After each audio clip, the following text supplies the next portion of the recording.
Good morning. It's Sunday and my little mustache is coming in. I've never actually been able to grow a mustache, but anyway, my son wants it, so there you go. And that's what this one's about. It's about raising sons, raising kids. I was watching a TV show and it said it is easier to raise strong children than fix broken men. That was a profound statement. I couldn't stop thinking about that. If all of us who are involved in society would take that meaning and take it to heart and make it our life's work to raise strong children. Can you imagine how much less we would need as a society?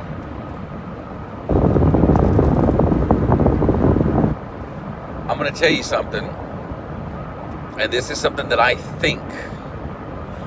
This is not something that is specifically stated in the Bible. This is not something that I've spoken to, and I know and realize that if I preach the word of God and I do it falsely, if I do it wrongly, that I am duly accountable. It is my opinion that the spirit of the Bible guides us to teach our young men how to work with their hands. If you are raising a child, a man, that cannot work with his hands, that cannot hoe weeds, that cannot man a screwdriver, that can't put up a poster board on his wall, that can't screw two boards together or nail two boards together, that can't cut a board with a saw. If you're raising that type of kid, I'm telling you, you're doing him an injustice. It is my belief that it is our jobs as Christian fathers to spend that kind of time with our children, with our men, with our young men, with our sons, our stepsons. It is invaluable, the lessons that are taught while that's going on. The lessons go all the way from speech recognition to mathematics to history. You can't put an end to the number of things that you can teach a young man while you have his attention captivated on a power tool. You cannot put a price on the lessons that you will be able to get through to him while he is disconnected from the internet manning a drill.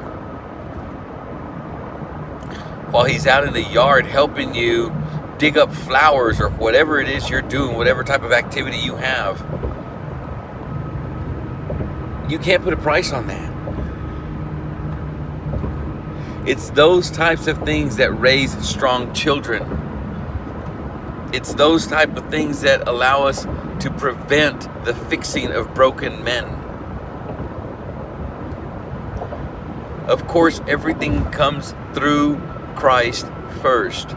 It is my opinion as a Christian that if we do these things and not do them in the name of Christ, then vanity of vanities, all is vanity, and it's for nothing. But even if you are a non-believer, even if you are a person who worships a God that does not believe in Jesus Christ, I don't care. You still raise strong children. I am not a testament to the concept of good fatherhood by far. I'm an ex-drug addict. I drink. I cuss. No shit. But I have raised a young man who is extremely empathetic and who cares about his fellow man, that is a fruitful tree.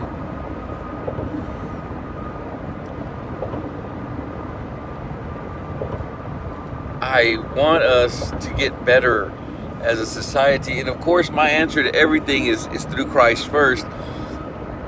But that said, there's no reason why all fathers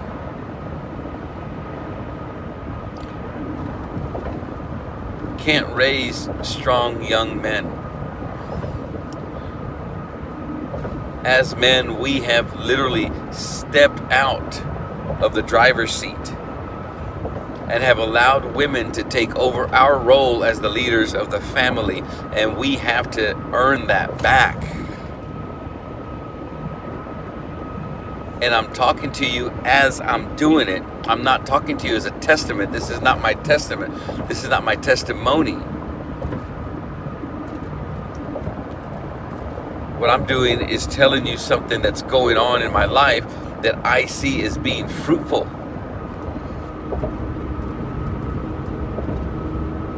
I'm not saying my son is perfect. I'm not saying my stepson is perfect. No, by far are they. They're little shits. And they got their own little fucking opinions, and they got smart mouths, and they got stuff they want to do besides what I want to do. And now that I'm all involved in their lives, they're like, yeah, you should have been here 10 years ago. And I get that. But I'm finishing strong with them. And it's working. And yeah, you know what? It's been 7 years since I've started this. And I cannot tell you how awesome it is to know that your son is going to be okay.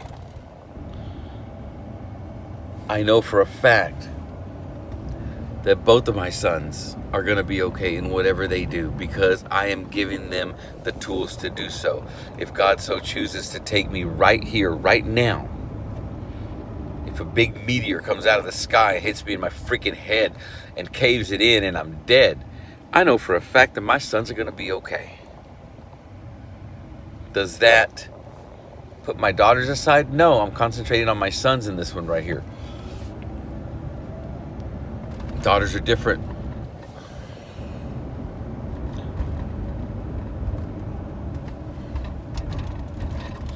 It's Sunday.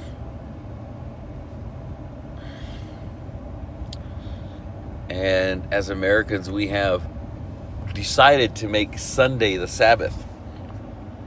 The rest of the world, Fridays is it.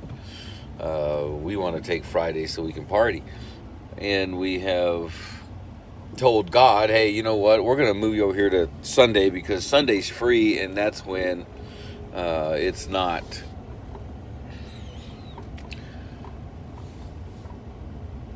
a bother for you to be in our lives. So, being Sunday,